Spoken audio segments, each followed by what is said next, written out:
Akshat, I wanted to talk about what is a priority date. Why is it important to lock in the priority date, and how can investors work with regional centers to consider staggering payments and make sure that if there is a age out scenario of a child, Yeah. how can that be kind of safeguarded? So I'll try and answer this to the best of my abilities because I have three stalwarts from the immigration industry sitting here on, and you've asked me an immigration question partly. But a priority date is essentially when an investor files an I-526C petition, and the day it is filed, you sort of lock in that date, and that date is referred to as the priority date. As Rohit previously correctly mentioned, that while we're chasing the 30th September 2026 deadline, as long as an investor's I-526C petition is filed, you are grandfathered. So you need not be compulsorily filing your I-485 concurrently with the I-526C to be safeguarded under the Reform and Integrity Act. Answering your question on staggered investments, again with the permission of this esteemed panel, the USCIS allows an EB-5 investor to file their I-526C petition when they've either funded the entire $800,000 or while they're in the process of funding. And I'd like to take this moment to clarify that the regional center, when gives a staggered investment, is purely from a financial perspective, understanding the commitment to the developer. The optionality of going ahead and choosing a staggered investment should always be taken into due consideration by investor after checking with their immigration attorney. So at US Immigration Fund, we do allow EB-5 investors to file their petition with a staggered investment of a minimum of $200,000 and the remaining to be coming in a defined timeline basis every project. To choose it or not is something that lies in the hands of the investors in due consultation with their immigration attorneys and lawyers. Absolutely, absolutely. And given the scheme of things when it comes to EB-5 investments, one thing that really stands out is the timelines, right? It is of very important significance here. With that, with the kind of conversation that's happening, I would actually want to dive a little more into deeper waters here from a processing timeline standpoint, right? So using the data from AIIA and the FOIA series, we obtained that is as early as Jan 2026. It shows that the EB-5 petitions filed between April 22 and July 2025 and the processing timelines. Keeping all of that in mind, there are close to 13,520 petitions, right? Out of the total number that I just quoted, China continues to dominate the market with close to 6,888 petitions, constituting to a little over 50% of the overall quota applications, followed by India with close to 3,000 petitions, which is almost close to 22% Sure. of the market share. Vietnam, South Korea, and Taiwan have also added to the pool, averaging anywhere between 3 to 4%. Brazil and Russia, though they have been a part of the banned list, have also seen enough contributions coming there, right? How, and this one's for everyone, but Rohit, I would really want to hear from you.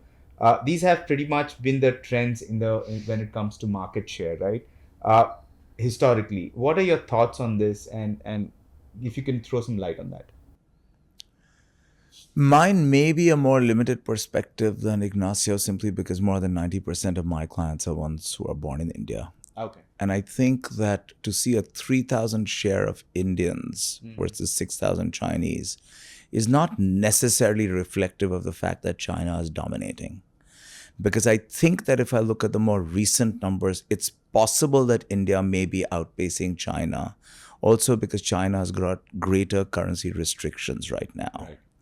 So it seems to me that India will continue to do well in the EB-5 market, especially the local or the domestic US market, with people who are on H1s and who have, like Arushi correctly said earlier, are employed where their employers have given them RSUs and ESOPs, and at a very young age, they have done very well in their life and are willing to make that investment for themselves and for their family. No question about it. I don't know whether Vietnam is ever going to catch up with India or Korea is going to catch up with India. So I think the main players stay the same. It's just maybe a little up and a little down over here and there. All right. Let's look at these numbers category wise, all right? So out of the total number of 13,000 plus petitions which were filed in this period, close to 6,500 came into the HUA category, and that is close to around 48%. 6,400 in the rural petition area which was filed, with zero infrastructure category filings until July of 2025. This shows that nearly an equal number of petitions are being filed in both the categories. The key point is that the visa allocations for the rural are 20%. Correct. And for HUA are 10%. You got We need to dive deep into the data and approvals to understand trends and anticipated backlogs for each of these categories. Yeah. Now, this one's for you, Ignacio. Out of the total petitions which have been filed in this period, right, USCIS adjudicated a total of 3,500 petitions, which is 26% only, out of which HUA petitions contributed to only 16%, which is 558 applications. Whereas rural petitions contributed to a staggering 81%, which is close to 3,000 petitions, right? Isn't this some sort of a heavy prioritization of rural cases and neglect of HUA cases by USCIS? Data backs your prediction. Well, super interesting approach. Thank you for the question and for all the helpful data. Look, the EB-5 program landscape is very novel after 2022, partly because the legislation provided estimated timelines for average processing of these petitions, and that's novel in and of itself. So we have these estimated timelines in the legislation, and something really novel was that after the legislation passed with these timelines, the public, the investing public and the regional centers have actively sought to file mandamus complaints to cause the USCIS to have to respect these timelines.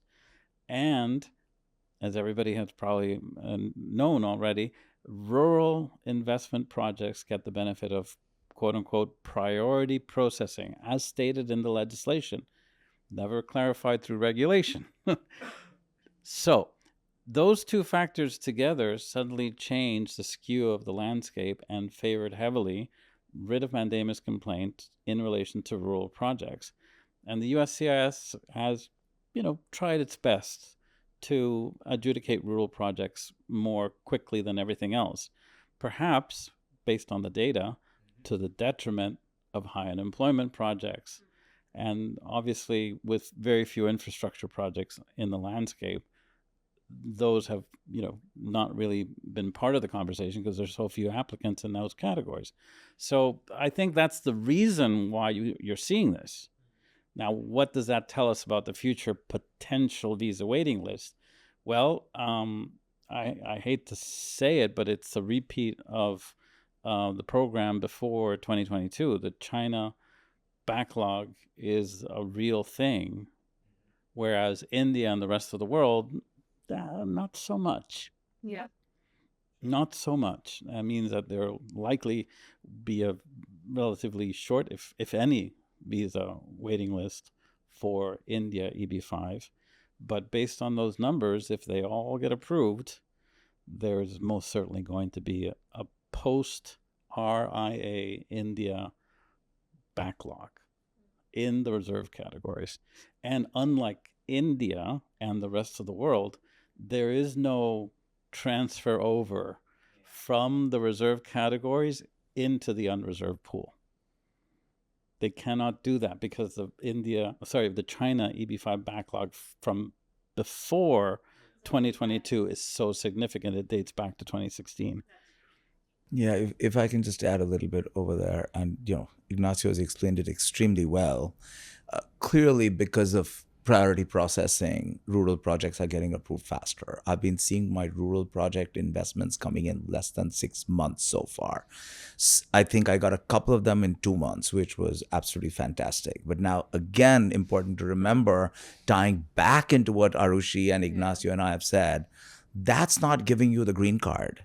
Correct. So I'm seeing a big gap between the approval of the 526 and Very the true. approval of the adjustment of status. Yeah. So that could be several months, if not over a year. How many months have you seen? I have one that's pending outside for over 12 months right Yeah, now. we've seen something similar. So it's just sitting out there, and I'm not a huge filer of mandamus actions, but that's something that I always leave up to the client. There are some people who encourage it a lot. I don't happen to be one of those, though one of my partners does file a lot of mandamus actions. Sure. So, that's something that's important to remember. I wonder, and I don't know what Ignacio thinks about this as well, but there's some level of equalizing between the HUA projects and the rural projects. Pre-RIA, we hardly saw any rural projects being out there. Now you're seeing so many, some very, very good ones, no question about that. But I think good ones, when I say good ones, I mean, I'm defining it from the point of view of the construction being completed. I'm not defining it from the point of view of return of investment, which is a whole different conversation, whole different subject. So I don't know if that's just kind of trying to level the playing field, but the Congress has said rural projects are to be encouraged. And I think people are seeing that, no question about it. So there's just a lot of things at play. And again, like Ignacio said, when we're talking about visa numbers, we've got to remember not only the 10,000, like Arushi said earlier, which is worldwide, but no country is allowed to use more than 7.1%. So you've got India at 700. If you count 700 visas and you say there are X number of applications still out there, and if it's 4,000 or 5,000, having an average of 2 folks per visa petition, you're already at closer to 5,000 numbers being needed for India.